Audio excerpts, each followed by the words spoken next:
What happens when a song is no longer just a song, but becomes a witness? When a melody winds through thousands of seats, lights up memories, and, without a sound, holds thousands of breaths at once. Imagine one giant screen, one repeated verse, and a face that looks different because it is in an unexpected place. A simple moment, and yet it feels like a doorbell that wakes something long buried. Hello, drama lovers. Welcome back to the K-Pop World Channel. Today we will trace a story caught on camera about a song, a university hall, and a presence that made everyone ask, was that really him? Before we begin, an important note. This script pieces together chronology from public footage and witness accounts. We do not make accusations, nor do we stoke rumors. We will be careful. We will be sensitive. We will keep facts where they belong, in front of evidence. That night, at Southwest University, the air felt different. The stage lights were low, the seats full of students who came not for mere ritual, but to feel something more. The opening ceremony followed its formal rhythm, official greetings, polite applause. Then a song played, not an ordinary song. Youth Pathfinder began to play. Its familiar melody, its verse that nudged an old question, who am I, and where will I go? The event camera moved to capture people's expressions. Short clips circulated, faces absorbed, some wiping tears, some staring blankly ahead. In the crowd appeared a frame, a person sitting among the rows of students. The camera zoomed in, yet the focus stayed on the stage. What viewers captured were fragments, hair, profile, a silhouette that felt familiar. Uploads multiplied. There's someone who looks like Xiao Zhan in the row, one account wrote. He sat like everyone else, quiet, said another. Second by second, that narrative grew.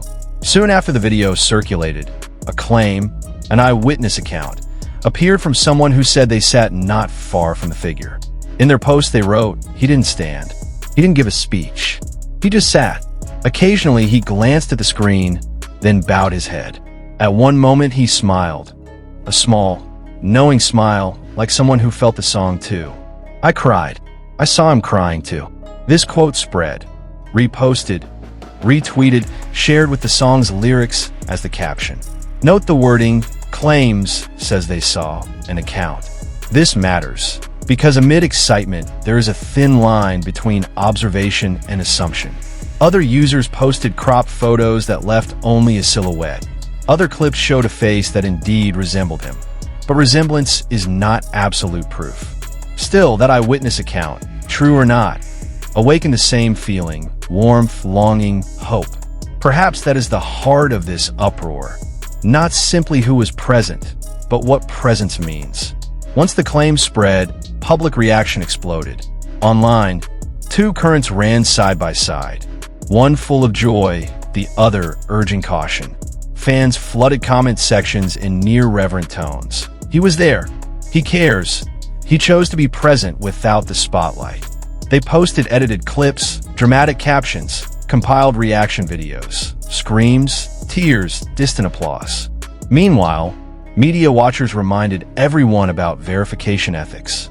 We must confirm facts, a commentator wrote, because cameras deceive, angles deceive, and our hearts sometimes see what they want to see. Others examined the phenomenon more deeply.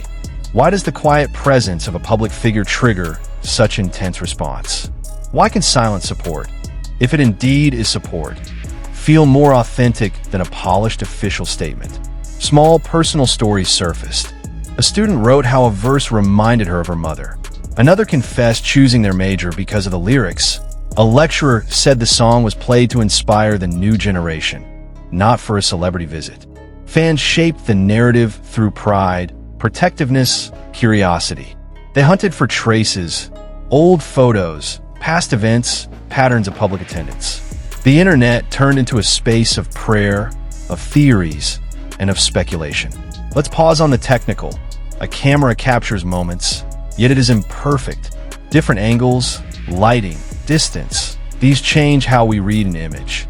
Many videos have been sped up, cropped, filtered, or captioned in ways that guide interpretation. Therefore, every claim, no matter how dramatic, must undergo calm verification. We may be moved, but we must also be responsible for our words. In many posts, a quote was circulated as if from the figure himself. "I'm here for you," read a viral caption. Remember, until an official statement comes from the artist, the agency, or the university, such quotes should be treated as unconfirmed. Ethical reporting demands we separate fact from wishful thinking. There's something deeply touching about support that makes no sound. We usually recognize support through grand actions, concerts, fundraisers, rousing speeches. But silence, presence without fanfare, conveys a different kind of empathy. Imagine a public figure choosing not to be the center, choosing instead to sit among the crowd, one among many faces, letting the lyrics sink in. That is a gentle message. I'm not above you. I am here with you. Some witnesses claim to see subtle interactions. A small smile at a student who is crying, a brief nod to an organizer. If true, such gestures are forms of support that do not need spotlights. If false, the idea itself still reveals what fans hope to find in those they adore. Sincerity, closeness, grounded presence. Fans have called it quiet support, and for many, that is enough. Not long after the first wave, counterclaims emerged. An account argued the photo was only a likeness, that the crowd hides many things. Others raised privacy concerns.